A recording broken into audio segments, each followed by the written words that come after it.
glory, the God-sized story. Hello and welcome to another episode of God-Sized Stories. This is a very special fireside chat that I'm having with my good friend Tyler and Billy. We've been sitting out here tonight for a few hours just bonding and connecting over fires and music. And we just really had this great conversation about how great music is and how great our God is about connecting us through music, and not only with each other, but Him, and then even more importantly, with ourselves with music. We reminisced over things like the Psalms and David just singing songs about just so many different things, Lord, from happiness to sadness, hard times and good, Lord. So many different ways that music can affect us.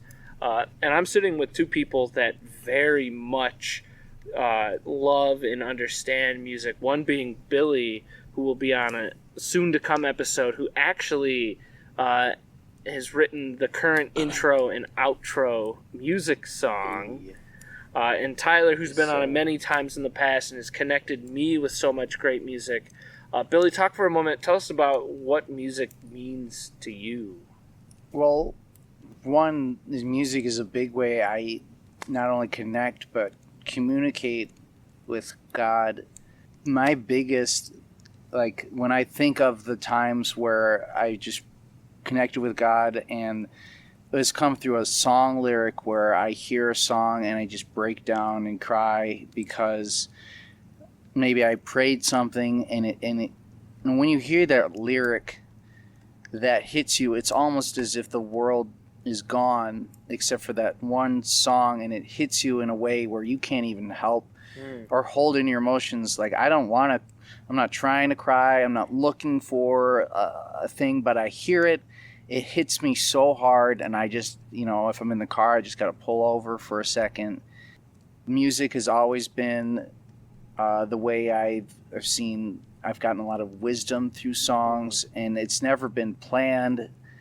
And music's all throughout the Bible. You hear about, like we said, David, and you would just wonder what those songs would have sounded like. How beautiful when you hear the lyrics. And a lot of the hymns we listen to in church are directly from the Bible. And it's when you sing the hymns, it's a beautiful thing. But then to read the parts of the Bible where the hymn came from, and then to hear it again, hits it like 1,000 times more. So music has hit me with biblical music and non-secular songs where God has spoken through that. God can speak through music at any time in your life when you really, really need to hear Him.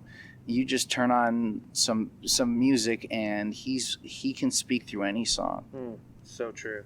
Tyler, how about you? What are some ways that music has really impacted you? Well, I would say, as cliche as it sounds, I've always said in my life, music is life almost to me, because I know it's cliche, but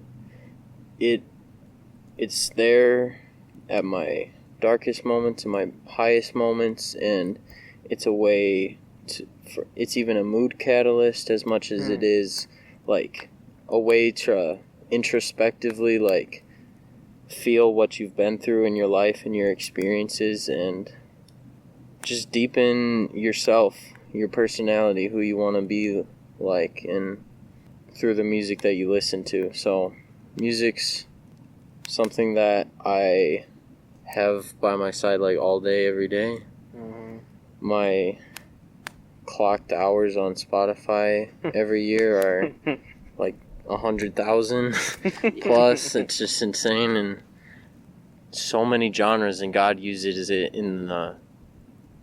I think God literally created music for us throughout all history to be everything it is to us, whether it's good or consoling.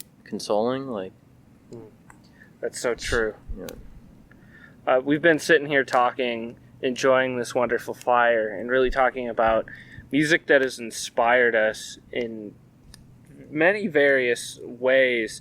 I know, Billy, you and I have talked tonight, but also many times in the past. You said earlier about hymns, and we've connected over hymns. You and I even used to actually go to a early service at a church. We would go together, and one of the reasons we went, not just because of time constraint, but also because they sang hymns during that. We pulled out the hymnals and sung together, and it was beautiful and wonderful. But what are some other just wonderful musical influences, whether they be spiritual or maybe more secular, in your life that have really moved you? I'd say sometimes, like, one thing is singing. When it comes to music, I've been in choirs, I've been in churches, and when you sing and you connect to a song through your voice, I mean, it's an unbelievable experience to sing. And then when you hear some really good worship music in a live setting in a church and you're with other, it's almost as like the whole church kind of disappears and you're just one with God, and you can just close your eyes and really connect in a way.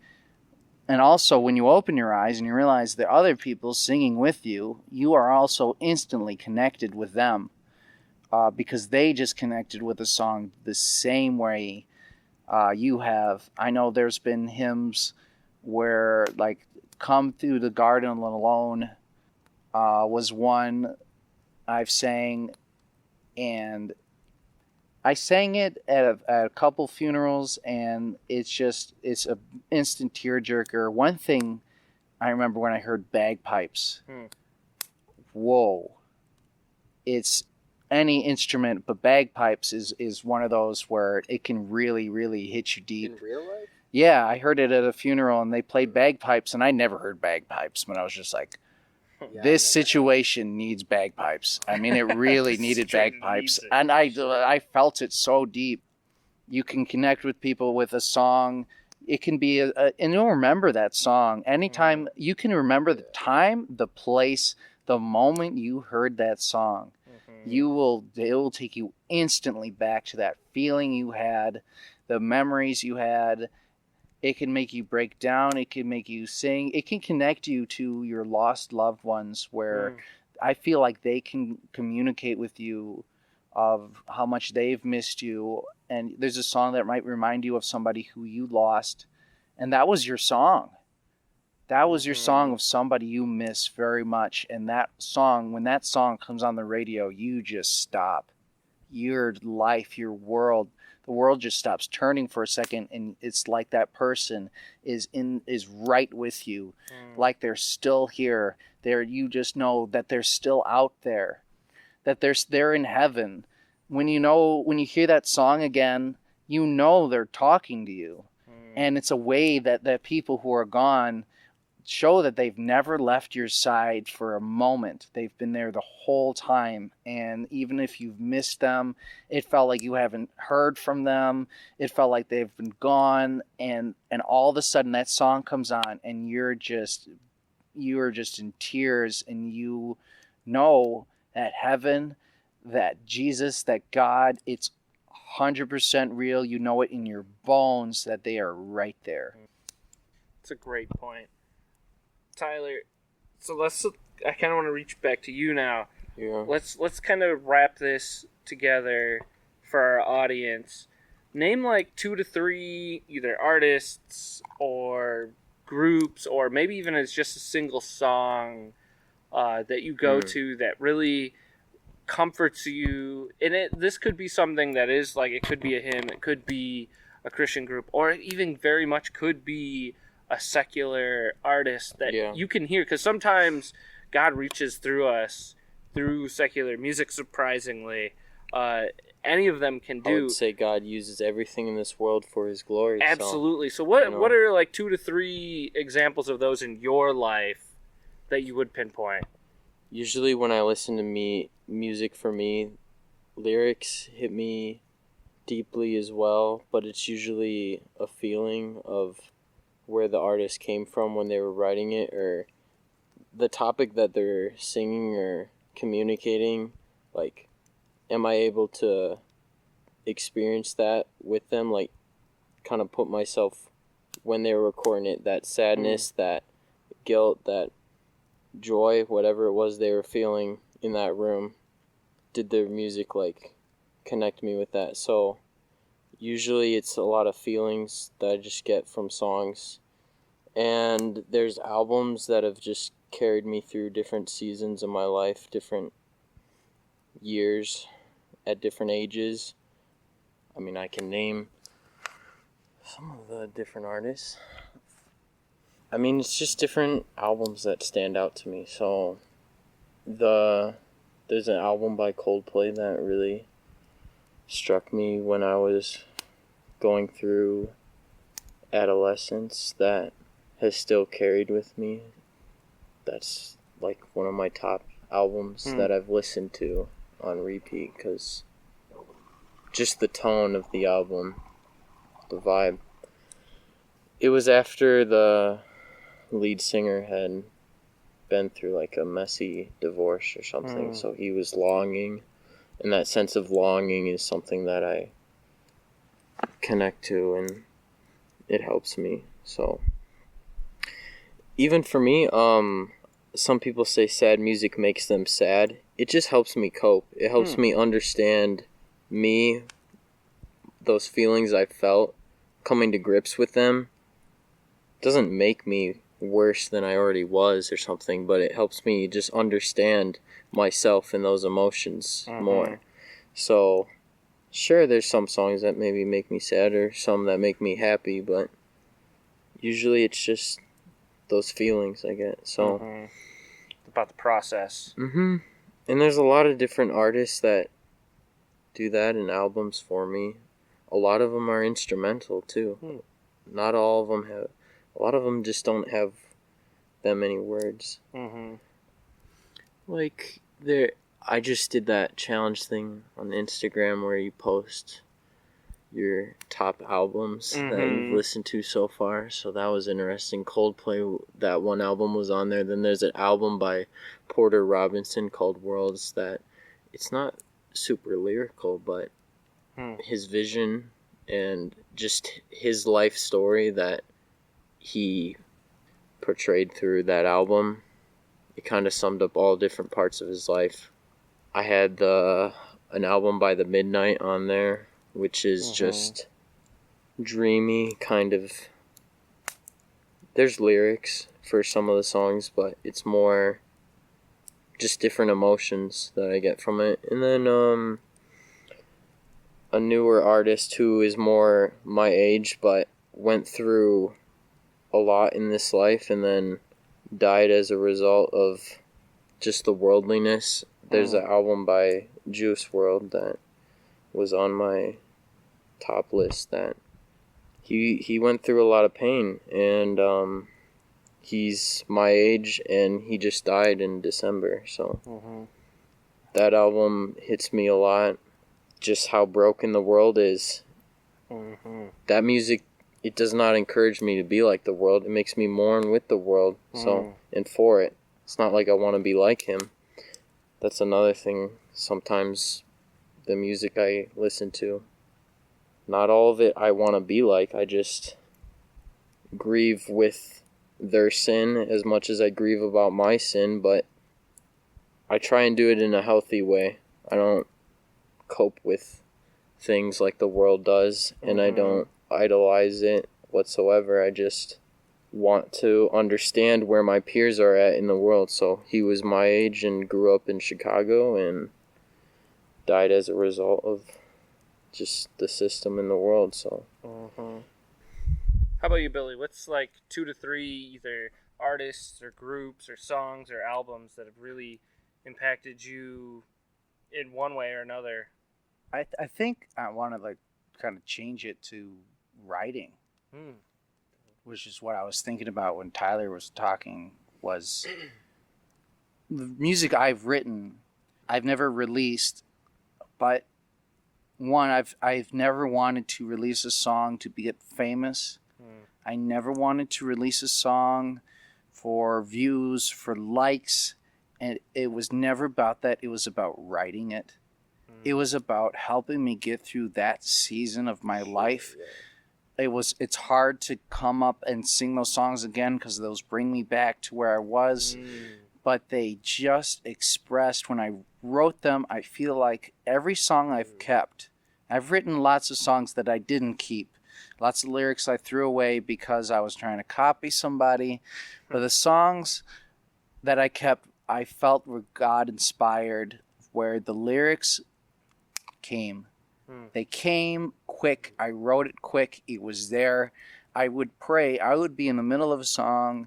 I'd write a lyric and I would get stuck and I'd pray for the next one. I would pray for the next lyric and say, God, let me write something. And one day I'll release it. And, maybe somebody will get the feelings I've had from listening to other artists. But you don't have to write a song for views.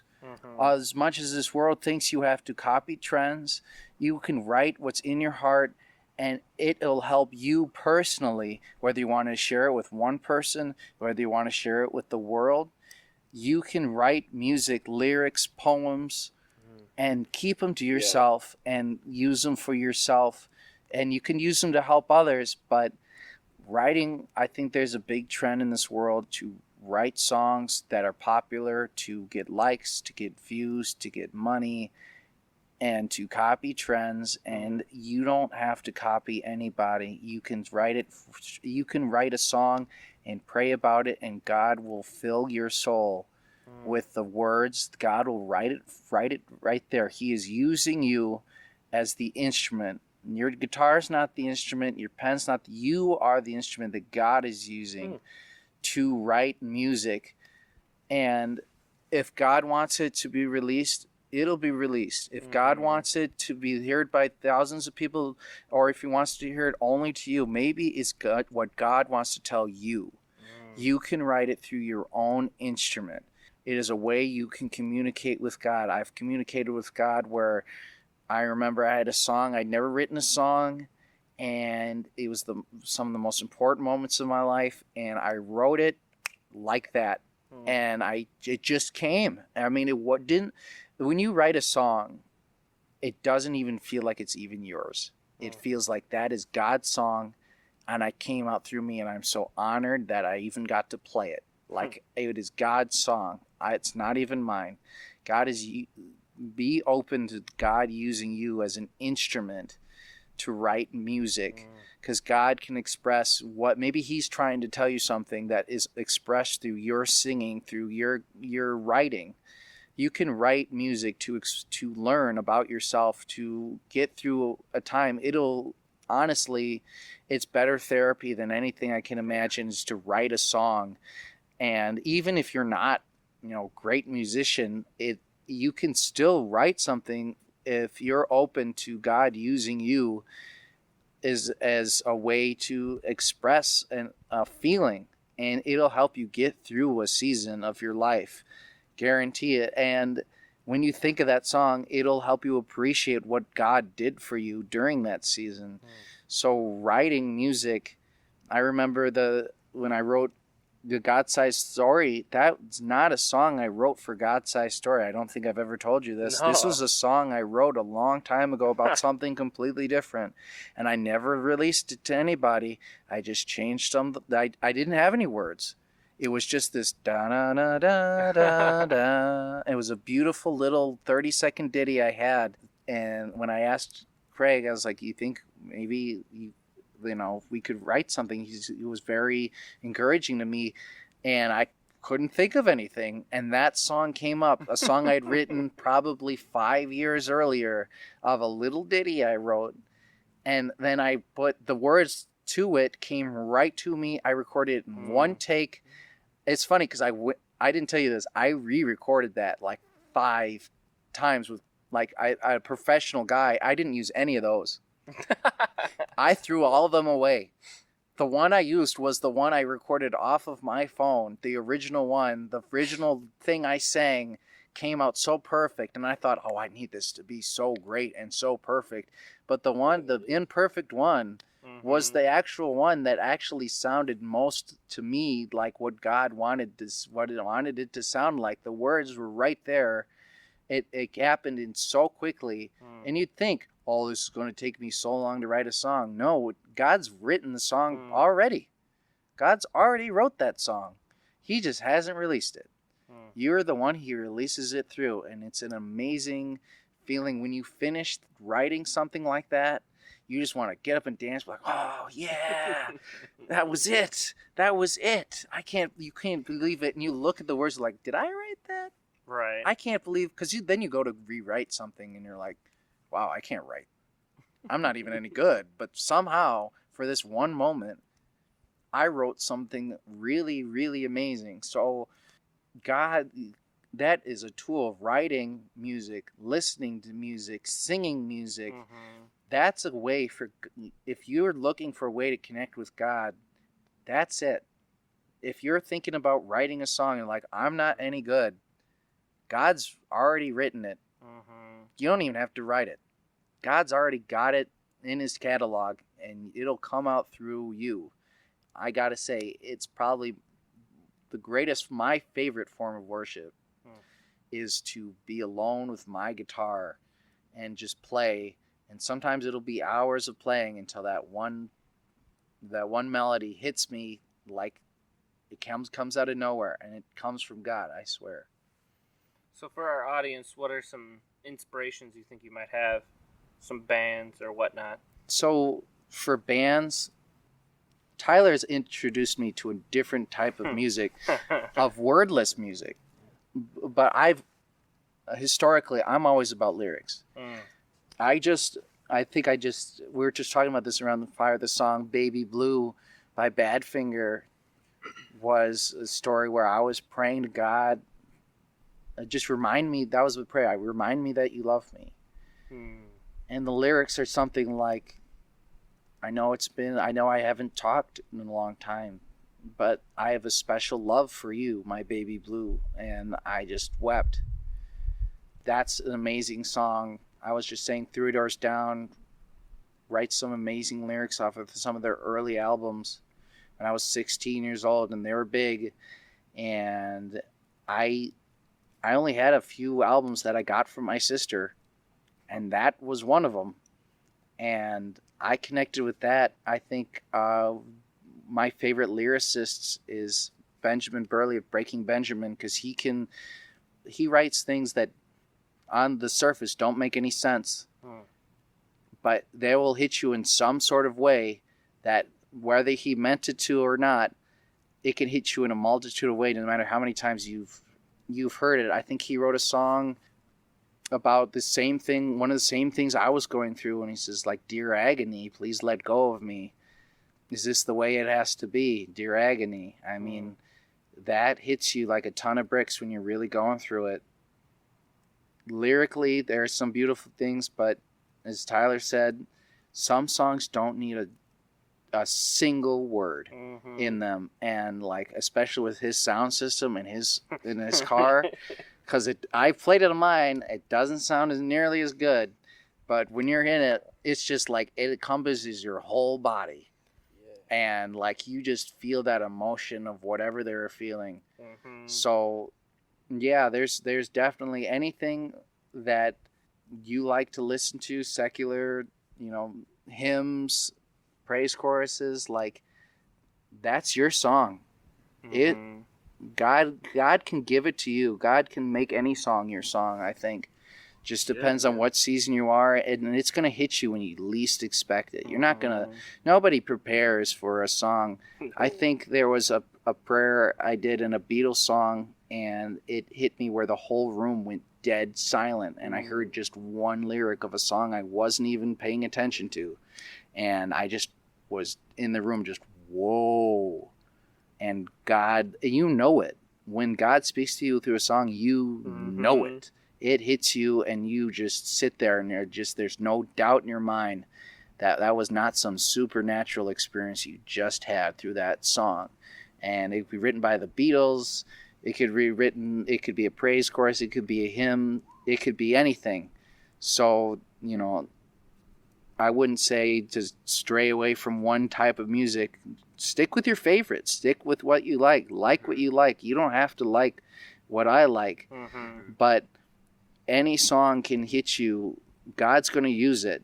God can use anything, and music is probably one of his favorite things, and he's not gonna, there's no song he can't use. There's no song he can't use to touch you, to speak to you, to say what he wants you to hear. So you take a prayer and you listen to some music, and he's going to be in one of those songs. Amen.